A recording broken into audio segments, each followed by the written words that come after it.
Right. And so our last video for today, we're going to do the seventh of our little areas of uh, the progressive era is women's suffrage, and in kind of in concert with the women's temperance movement, with the temperance movement. Um, Suffrage movement, which is basically suffrage is a fancy term for the right to vote, right? Um, and so it was at this time. Remember, America was founded in a constitution where initially you had to be a white male, landowner over like the age of 21 to vote. Um, then they lowered the age sometimes. They got rid of the property requirement. You're still to be a white male to vote. Then after the Civil War, it was, you couldn't deny based upon race, but you still had to be a man to vote, and at least nationally. And so you began to see some states beginning to see women advocating for the right to vote. Um, during the question is, how does this process happen? This is a long process. This is not just something that happens only during the progressive era. There's a long buildup to this for about 50 years or so that eventually culminates at the end of the progressive era in 1919 with the passage of the 19th Amendment to the Constitution, which guarantees women the right to vote. And so what happens is basically women as a political organization, as a political entity, really only start beginning to gain some sort of power and learning how to gain power early in the like mid 1800s. The two things that really kind of get them going and sort of teach women the ropes of how to demand political power are the temperance movement and the abolition movement.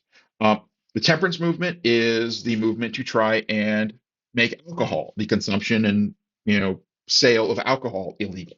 And the abolition movement, obviously, is the movement to try and end slavery. Both of these had, the abolition movement was kind of about 50-50 male female. You saw a lot of women advocating for abolition of slavery. The temperance movement was almost exclusively a women's organized political movement. And so each of these for the 1830s, 1840s sort of began to organize. And then from that, you saw women who were being active in these political organizations were like, hey, we can have just as much to say about issues of the day as anyone. We should also probably be granted the right to vote too. And so you began to see a push for allowing women the right to vote. The first and most famous of these instances is in 1848, and it was called the Seneca Falls Convention, which is basically a convention, an organizing convention in Seneca Falls, New York, where a couple of different women's groups basically draft their list of demands, and including they call the Declaration of Sentiments. Such a polite name.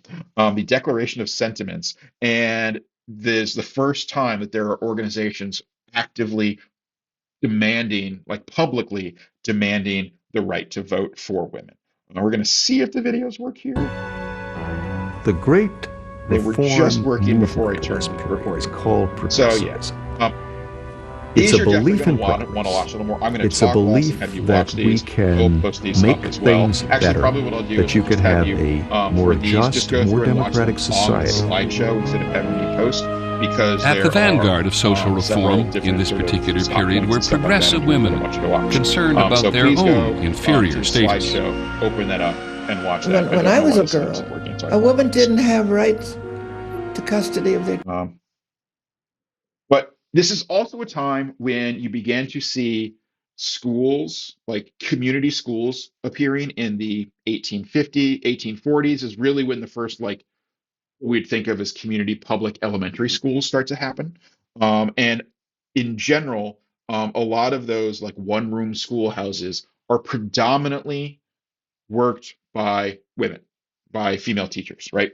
Uh, but so when you think of those like schools back in the 1800s, things like that, there was a lot of rules on women. There were a lot of weird societal expectations. As of 1900, the Massachusetts State School Board, which is actually one of the more progressive areas in terms of education, like the state government had rules for female teachers. Their rules were as follows: you are not allowed to get married. If you get married, you have to stop teaching.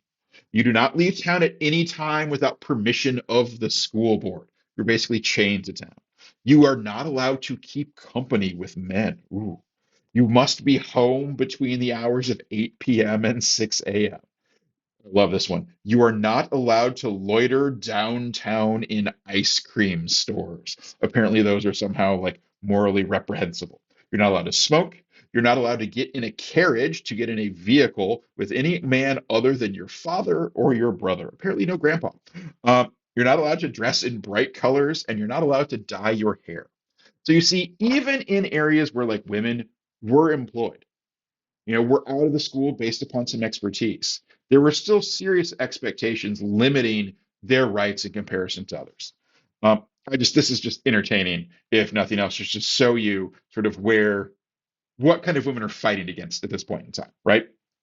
Yeah, and the last one is no dress more than 2 inches above the ankle. Sorry, forgot that one. Because yeah, so the question, and so this just gives a sense of like what they're fighting against, right? But one of the big movements that really, where women as a group, as a political entity, learned how to engage in effective political discourse, political persuasion, what we now think of as lobbying, of trying to get governments to do things, right, was in the temperance movement. The temperance movement was the movement to ban alcohol. The idea that alcohol was dangerous, that it was something that ended up having major social ills.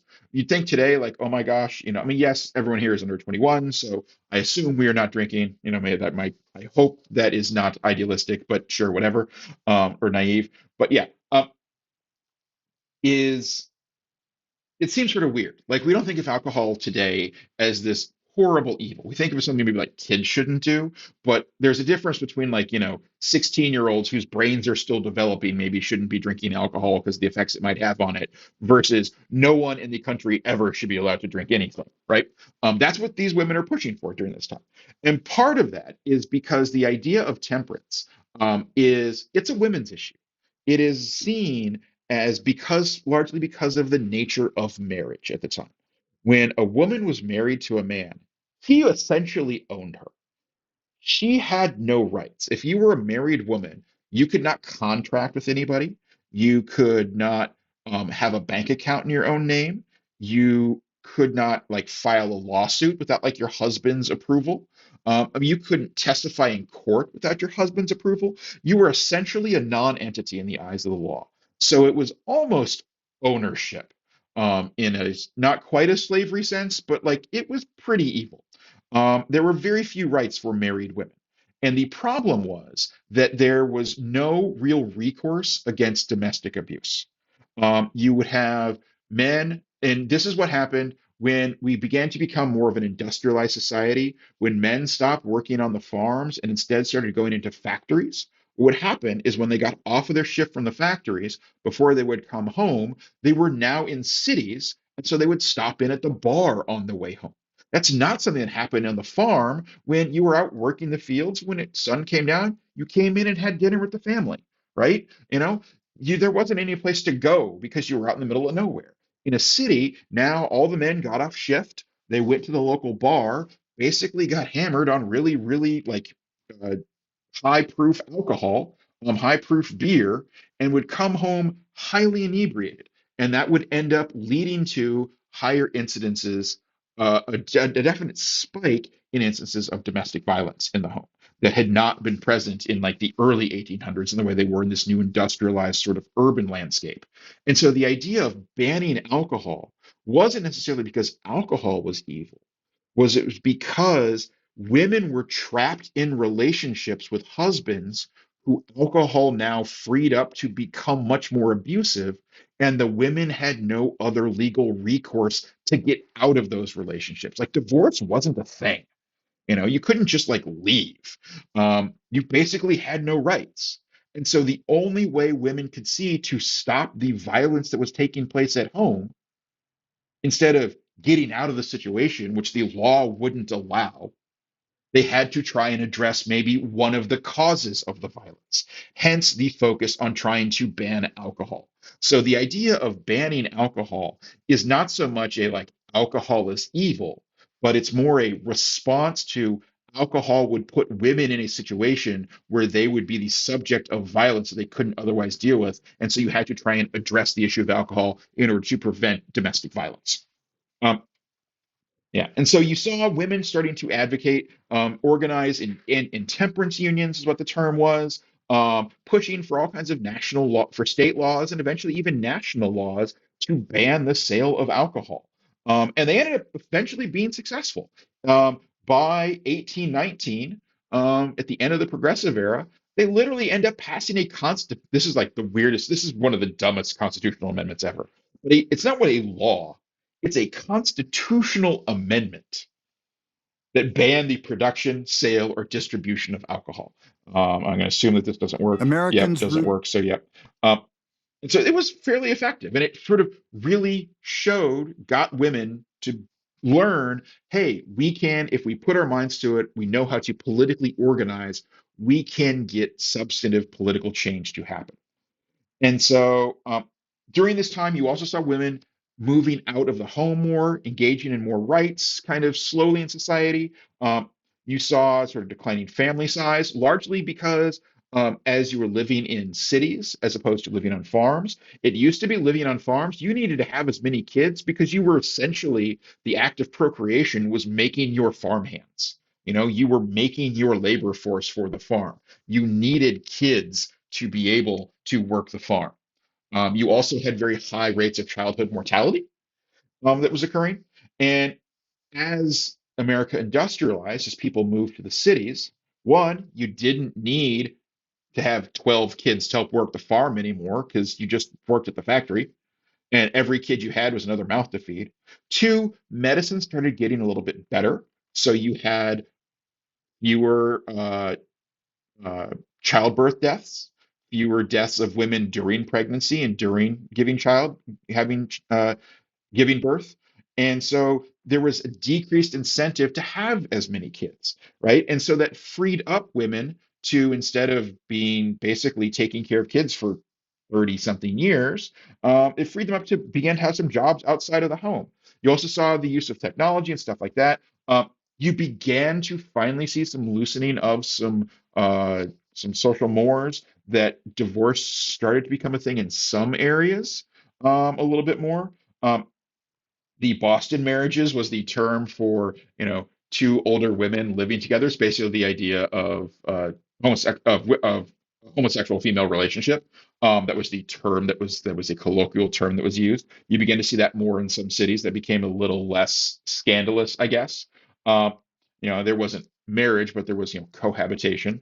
You'll see that in all kinds of like writing of literature of, like two women were very good friends and lived with each other for a long period of time. Of like, no, they weren't friends. They were probably a committed couple, but that just was not totally acceptable at the time. You also begin to see, just like with the rise of African Americans, begin to have schools for them. You also, this is the era when you begin to see the rise of women's colleges and women's educational institutions. So women were starting to not just be working on the farm, but while they were at home, while the husband was out working in the factory, or daughters, they, instead of working on the farm, they would be going to school. And once you start schooling people, you start to think, hey, maybe I do have ideas that I should be able to share, and wanting some more rights to be able to do with that.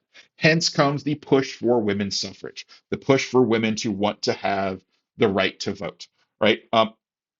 And so all of this sort of political organizing, women getting out of the house more, women starting to have jobs outside of the home, women starting to be educated, leads them to want to push for the development of the right to vote. And so they start taking some of those skills that they used in the temperance fight, in the abolition fight, those organizing skills to schedule rallies and marches and protests and bring attention to the issue in the same way that they had done successfully in the temperance movement.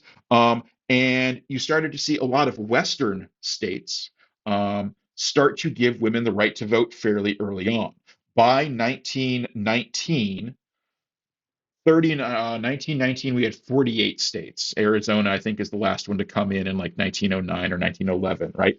Um, we had 39 out of 48 states had given at least partial suffrage to women by the time 1919 rolls around. And part of that is based upon lots of different organizations. Some key figures, you don't need to know a lot of them. A couple people you might see. Honestly, the one you're probably most likely to have any recollection of is Susan B. Anthony, who is on the Susan B. Anthony silver dollar. um, is that's the same thing as like the Sacagawea dollars and the presidential dollars. That was the coin. She's actually the first woman to be on a U.S. coin. That was the first like dollar coin that we had for a long time. They're the same weight and as the gold ones that we have now. You might occasionally run across one of those Susan B. Anthony dollars. She was uh, one of the founders of like the National Women's Suffrage organizations. A couple other famous ones: Cherry Chapman Catt, several different organizations, all kinds of weird acronyms. The National Women's Suffrage Organization. Carrie Chapman Catt was the leader of that. Julia Ward Howe, leader of the American Women's Suffrage Association, all kinds of different groups. But yeah, you see several of these different groups all coming together to advocate in favor of the right for women to vote. Um, that doesn't mean that they were all in agreement. One of the big disagreements within the women's suffrage community was whether or not that right should be extended, or how much involvement should African American women have in the suffrage movement. There were a big division, and again, I would probably suggest watching this. A big division of whether or not um, you should be advocating for African American women to have the vote. There were some people from the women's suffrage movement that were just openly racist and we're like, no, we think we are better than African American women. Only white women should have the right to vote. There were some that were very much like, this is a women's issue. Race is not a part of this. And so all women should equally have the right to vote. So everybody should be involved. And there were some that took a more pragmatic approach, that especially in the South, which are some of the last holdouts, the argument was that like, if African American women were part of the like face of the movement, it would make it less politically palatable for the Southern voting community. If it were only white women at the front of the movement, maybe that would be more like appealing to Southern voters who still held very strong racist sentiments. And so there were some that made a very sort of tactical decision to not include African American women in the uh, suffrage movement for those like more political reasons. Several people changed opinions over time. You can see all kinds of sort of evolution of writings of different women during the era on their approaches. And so, in the end, this culminates in the passage of the 19th Amendment to the Constitution. It is passed in 1919 by Congress and eventually ratified in 1920, which give women the right to vote. And so, yeah, the full text of it, the easy thing to remember is the 19th Amendment in 1919, right? The full text is: the right of citizens of the United States to vote shall not be denied or abridged by the United States or any state on account of sex. So you cannot deny people the right to vote based upon whether or not one is a man or a woman. Yeah. So with that question, again, I go back and watch those couple of videos that we've got in there. The question I've got for you is the last one we've got for today is: how do the abolitionist and temperance movements, these two sort of early movements, help prepare the women's suffrage movement for its eventual successes in 1919 with the passage of the 19th Amendment? Like, what did they learn from temperance and abolitionism that they were then able to apply in trying to advocate for the right to vote? So when you finish with this one, you're free to then submit your in-class questions, and I will take a look at them. There will also, if you haven't got to it yet, there should be a short quiz posted on Google Classroom. That'll be like 4 questions that you'll want to take as well. That'll be due. These will all be due. I think I've got these due by the end of the day on Friday. So otherwise, have a wonderful weekend, and I will see you all in class on Tuesday, where we'll do a quick review over this. We'll see if we got any questions, and then we'll start in on the American imperialist movement during the 1900s. So thank you much.